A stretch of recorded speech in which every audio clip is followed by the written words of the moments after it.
Buonasera da Sicilia 24, le principali notizie.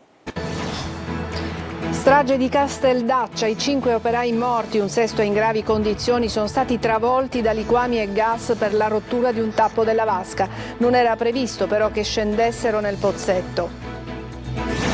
La Procura di Termini Imerese ha aperto un'inchiesta sulla tragedia, sigilli alla Quadrifoglio Group che agiva per conto della TEC che si era aggiudicata l'appalto dall'AMAP i lavori di manutenzione della rete fognaria di Casteldaccia.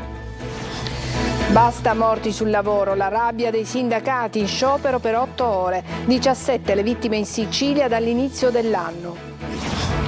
Botte da Orbi a Palermo, ancora una rissa nell'area della Movida, stavolta a fronteggiarsi 2 gruppi di tunisini e bengalesi. Investono un poliziotto al posto di blocco e fuggono in moto. A Catania il rocambolesco inseguimento anche dall'alto con un elicottero di 2 minorenni. Patrick Zaki alla Core di Enna parla agli studenti di Sogni e Libertà. L'attivista egiziano racconta la sua esperienza di prigionia e torture. Il suo pensiero va anche alla striscia di Gaza. A Catania una diga per deviare la perdita d'acqua. È lo stratagemma degli abitanti di Librino, esasperati dalla fuoriuscita che lambisce una cabina elettrica.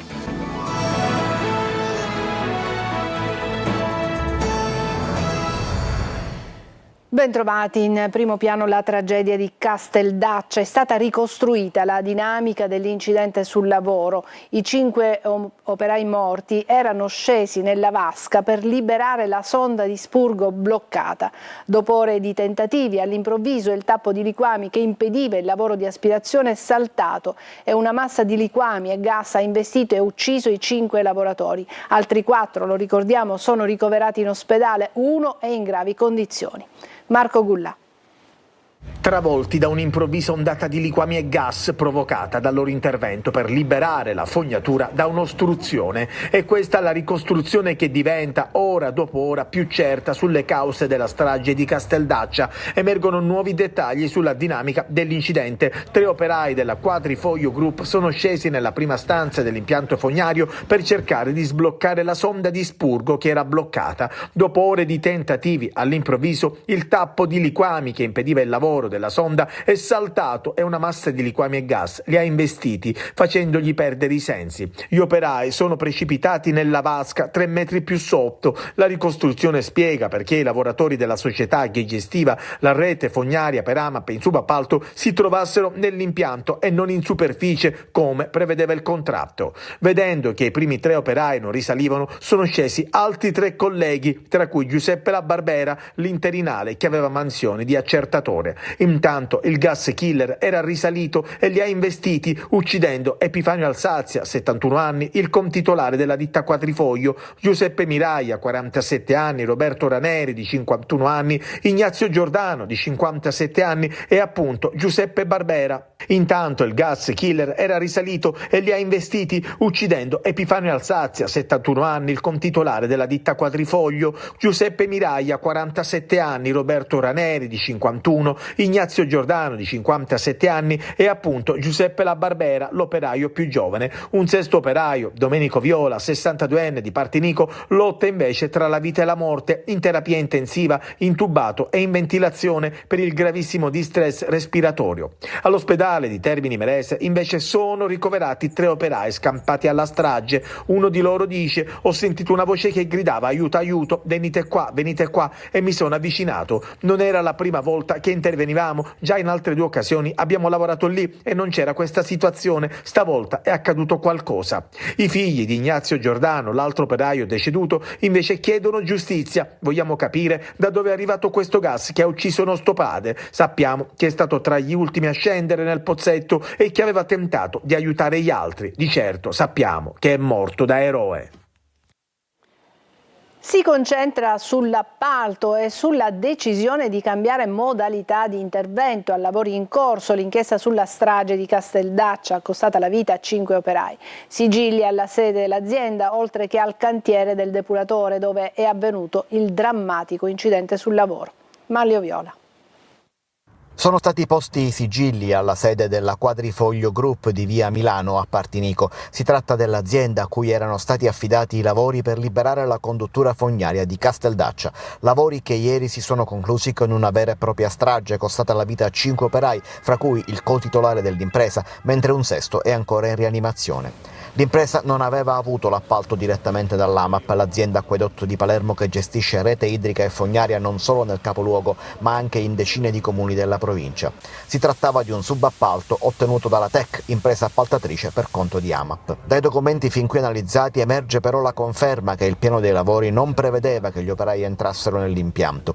L'inchiesta condotta dalla Procura di Termini Imerese è coordinata personalmente dal procuratore Ambrogio Cartosio. Su disposizione della Procura di Termini chiaramente verifichiamo le testimonianze dei sopravvissuti, gli accertamenti che saranno fatti se sono stati indossati i dispositivi di sicurezza e se l'intervento era a norma. Ascoltato a lungo già ieri sera il direttore dei lavori, adesso l'inchiesta cambia però il suo focus. L'attenzione non è più sui dispositivi di sicurezza mancanti, visto che non era prevista la discesa in sotterranea, piuttosto bisognerà capire chi ha preso la decisione di intervenire dal basso in difformità rispetto all'appalto, scelta risultata poi fatale.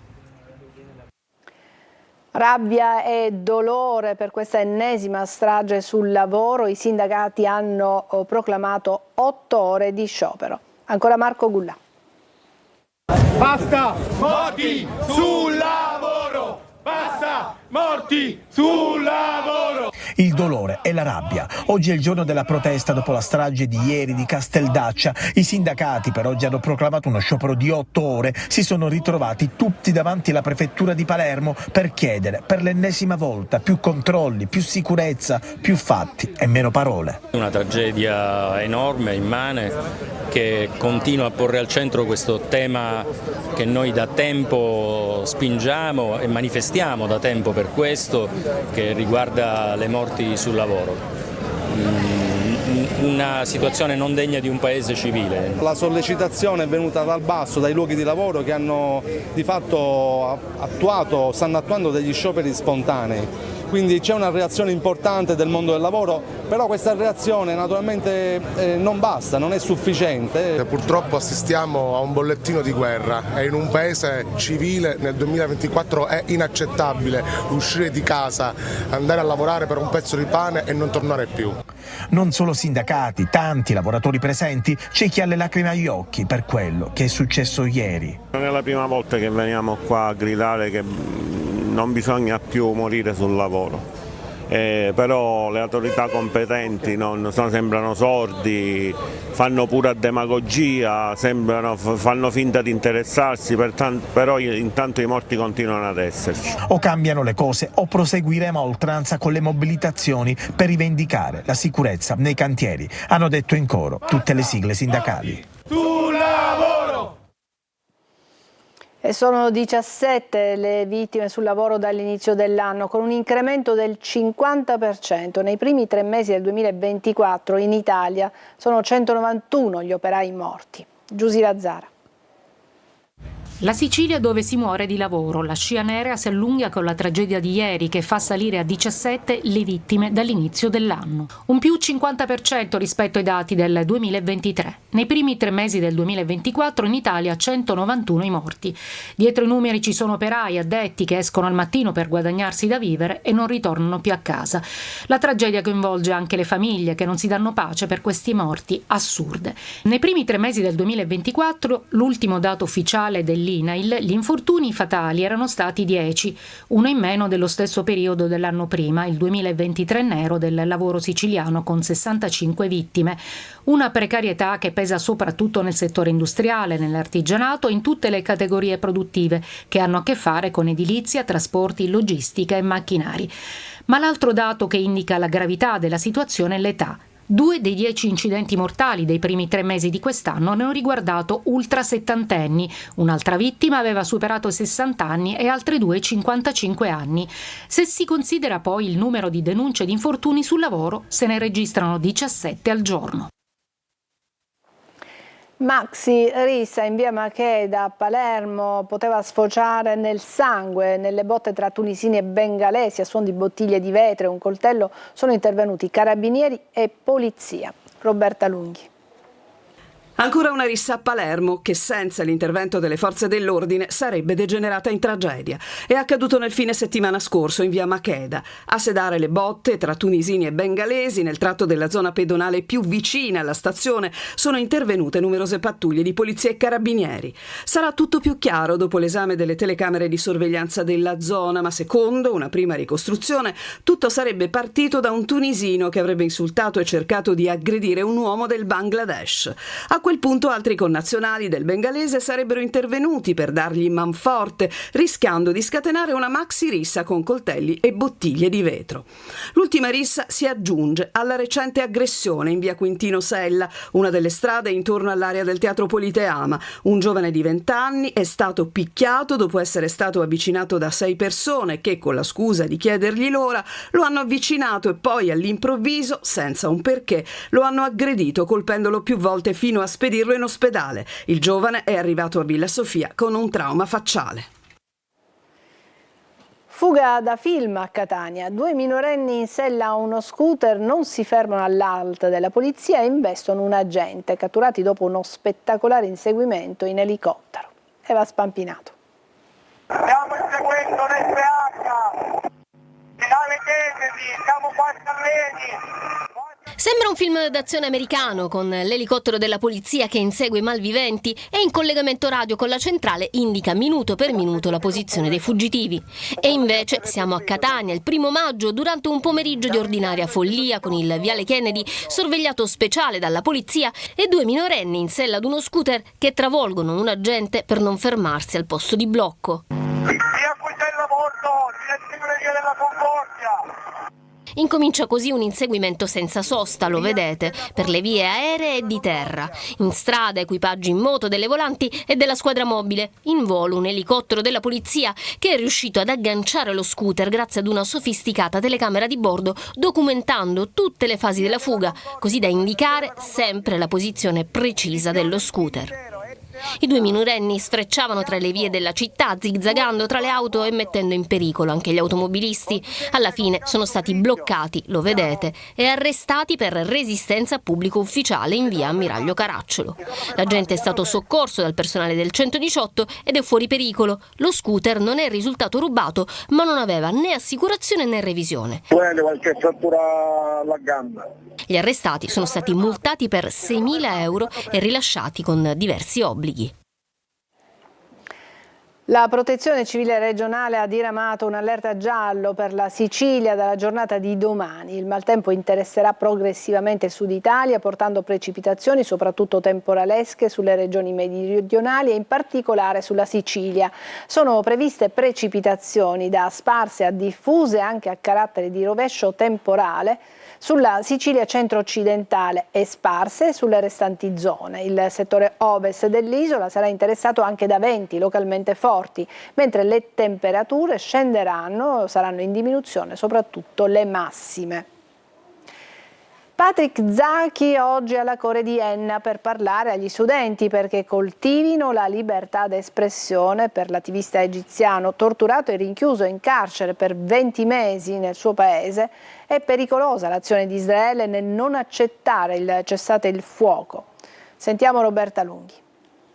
Diritti umani, libertà e integrazione. Si parla di questo oggi all'Università La Core di Enna con un ospite che è arrivato proprio nel luogo dal quale il presidente Mattarella aveva gioito per la sua scarcerazione. La gioia di Mattarella ieri è quella di Patrick Zaki oggi. Per l'attivista egiziano, con alle spalle l'arresto, la tortura, 20 mesi di prigionia in Egitto, rinvii, sentenze di condanna e poi la grazia del presidente egiziano, la presenza Enna tra gli studenti su iniziativa dell'Ateneo con l'associazione Occhi Blu è parte del suo sogno di parlare ai giovani con la speranza che coltivino la libertà d'espressione. È un momento difficile anche a causa della crisi che c'è in questo momento in Israele, in Palestina, anche in Italia. È un problema globale e geopolitico, però il suo impegno continua. Dopo le polemiche per le posizioni espresse sul conflitto israelo-palestinese, Zaki confessa di avere sempre il pensiero alla striscia di Gaza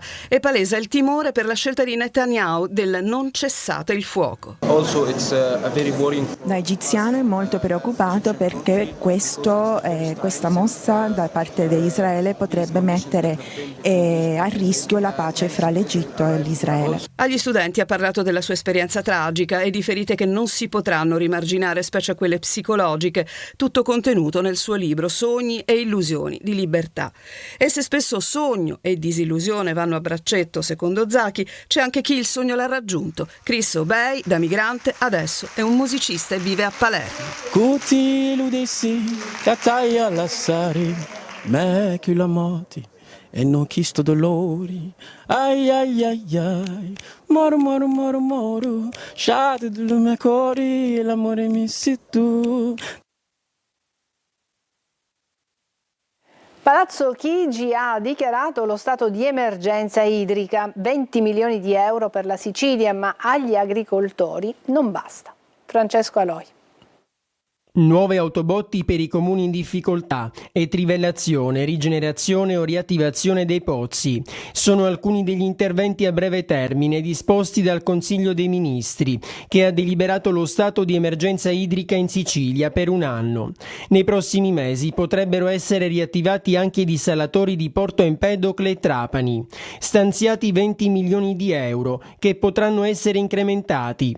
Se il presidente della regione Schifani plaude al governo, agricoltori e allevatori la pensano diversamente. I soldi che sono stanziati, questi 20 milioni di euro, sono per la crisi idrica e non per l'agricoltura. C'è qualcosa che si vuol far confusione, perché la siccità non è la crisi idrica, è anche la crisi idrica, ma la siccità è un'altra cosa, la siccità comprende tutto. Invece i 20 milioni che sono stati stanziati per l'acqua che non arriva nelle città. Per loro servono interventi concreti mirati al comparto. Continuando così, dicono, tante aziende chiuderanno i battenti. In vista delle europee, molti gli incontri con i politici, ma si sentono presi in giro. Tutti i nostri politici continuano a fare campagna elettorale e ci dicono poi vedremo, ma poi l'agricoltura non può aspettare. Nelle ultime settimane i trattori hanno lasciato le strade delle città, ma già a breve potrebbero tornare le proteste, questa volta molto più eclatanti. E non con i presidi a norma di legge, ma qua, visto che la legge non ci ascolta nessuno, dobbiamo per forza, siamo costretti a non rispettarla più. E adesso a Catania ci spostiamo a Librino, dove paradossalmente l'acqua si disperde. I cittadini esasperati hanno addirittura realizzato una mini diga per deviare il flusso. Tonino De Mana. Mentre in Sicilia manca l'acqua e il governo decreta lo stato d'emergenza nazionale, a Catania l'acqua si disperde. Esce copiosa e da più punti dalle palazzine di Viale Moncada 16 a Librino fino ad arrivare quasi nel piazzale dell'Istituto Comprensivo Fontana Rossa. In una terra assetata e con migliaia di siciliani senza acqua sembra davvero una beffa o uno scherzo. Purtroppo è tutto vero. I residenti della zona, esasperati, hanno addirittura cercato di deviare il corso dell'acqua, che altrimenti rischierebbe di finire nei pressi di una cabina elettrica sotterranea. Non sanno più a chi rivolgersi, sono sfiduciati anche perché non ricevono risposte. È da più di un mese che cerchiamo di contattare la Sidra e oggi finalmente ci hanno risposto. Appena hanno sentito Librino hanno attaccato il telefono, non so perché. E poi dicono che in Sicilia manca l'acqua e qua la disperdiamo l'acqua, qua non siamo cittadini di Serie B a Librino. L'acqua che, vedete, finisce a valle attraversando un percorso pedonale scivoloso e pieno di insetti. Non certo una passeggiata di salute. Adesso una breve pausa, ci vediamo tra poco.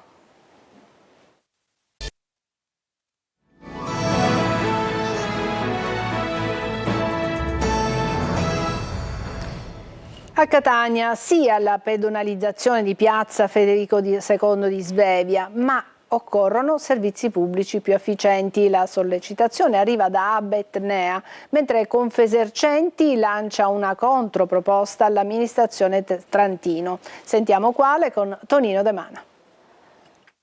Tiene banco e non si spengono le polemiche sulla pedonalizzazione di piazza Federico II di Svevia, con residenti, commercianti ed operatori del settore turistico che chiedono migliorie al comune di Catania. Pedonalizzare può andare anche bene, ma bisogna mettere tutti in condizione affinché la città e il suo tessuto economico non ne risentano. Servono parcheggi e soprattutto occorre pensare ad un servizio pubblico efficiente ed affidabile, come conferma il presidente di Abetnea, Franz Cannizzo. Dobbiamo certamente potenziare il trasporto pubblico, ripeto, renderlo competitivo rispetto al trasporto privato. Io scelgo l'auto perché non so come raggiungere l'altra parte della città, o comunque se aspetto il mezzo pubblico non c'è una certezza di frequenza, non c'è una certezza di orari. L'amministrazione Trantino tira dritto nel suo percorso di mobilità sostenibile, ma Confesercenti ha una controproposta che illustra Andrea Finocchiaro. FIAPET Confesercenti Catania ha presentato una controproposta all'amministrazione comunale appoggiata sia dai residenti che dai commercianti, che prevede la possibilità di lasciare aperto il varco lato destro del Castello Ursino dalle ore 7 alle ore 19, in modo da non inficiare sulle attività commerciali presenti. L'arrivo dell'estate darà risposte a tutti. 7 anni di carcere sono stati chiesti dalla Procura di Palermo per il parlamentare regionale Riccardo Gennuso. Il processo ruota attorno alle estorsioni che sarebbero state subite dagli impiegati di una sala bingo che dal 2015 il deputato gestiva. Tenta di svaligiare un appartamento a Licata, scoperto, il ladro fugge ma viene acciuffato alle persone presenti con parte della refurtiva ancora tra le mani. I militari hanno arrestato l'uomo di origini napoletane e sono alla ricerca di eventuali complici. I carabinieri della compagnia di Licata hanno fermato l'uomo che adesso è piantonato in ospedale. A Messina si lavora per la riapertura dell'area dove sino ad una decina di anni fa veniva allestita la fiera campionaria. Vi portiamo all'interno oggi. Francesco Triolo.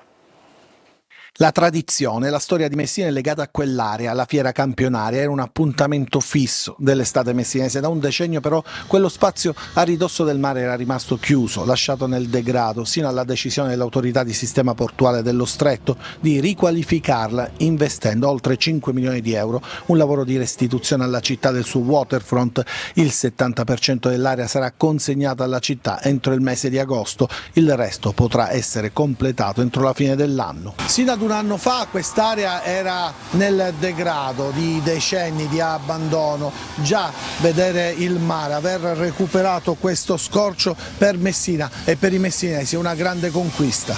È una riconquista che la città meritava, perché il mare ci è sempre stato negato da questi spazi che sono straordinari per come già in questo momento in cui ancora insistono i lavori si può osservare.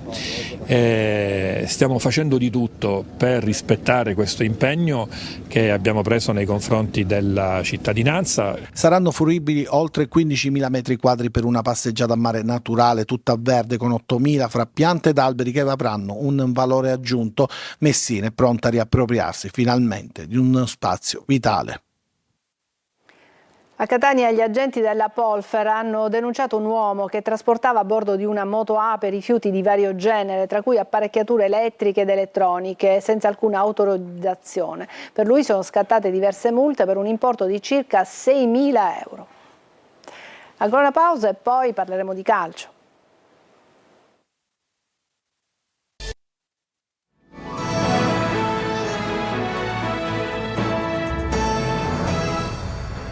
Eccoci al calcio, resettare tutto è l'obiettivo del Catania a una settimana dal debutto nei play-off. A corner l'attaccante Rocco Costantino ha evidenziato come la squadra stia lavorando anche in quella direzione.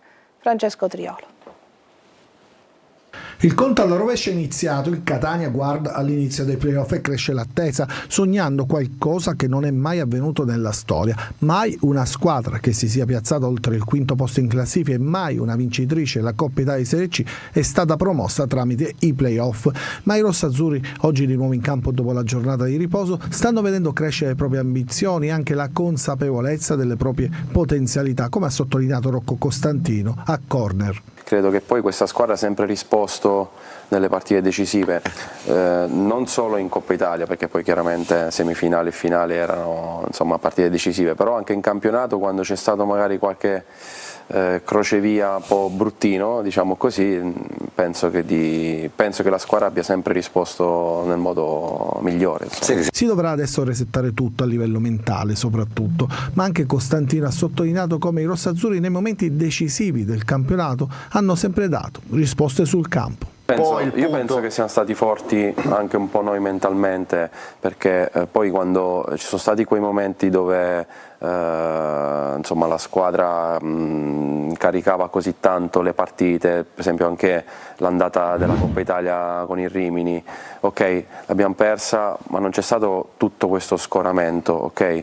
Chiaramente volevamo recuperare in campionato, volevamo dare continuità al campionato, che è quella che ha sempre mancato, no? Qui. Però poi ci sono stati anche momenti in cui quando c'era da caricarla nel modo giusto e arrivare a un punto, cioè a un risultato finale, tipo ecco, anche il passaggio in finale poi con il Padova, abbiamo risposto, cioè è stata questa penso una cosa positiva di questa stagione. Ci fermiamo qui, è tutto per questa edizione di Sicilia 24. Grazie per averci seguito, buona serata.